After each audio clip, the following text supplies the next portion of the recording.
pirmi kilometrai su elektriniu motoroleriu. Taip, nuvažiavau. Ką čia rašo? 25 km iš viso nuvažiuota.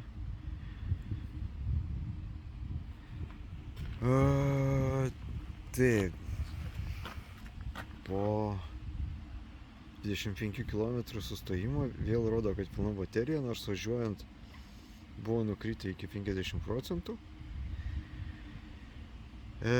Greitis maksimum 40, nuo kalno važiuojant 45 tik tai. Labai maži posūkių indikatoriai. Važiuojant faktiškai labai nesimato, ypač jeigu šviečia saulė. Į kalną važiuojant maksimum 35 km.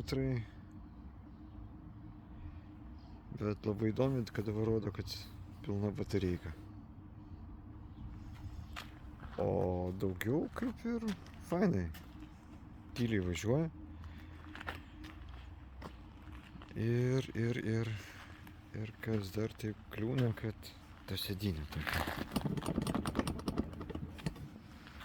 nepatogi.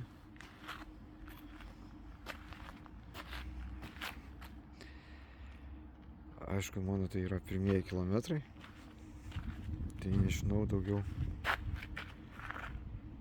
į ką atkreipti dėmesį. Nu, žiūrim, kaip toliau seksis.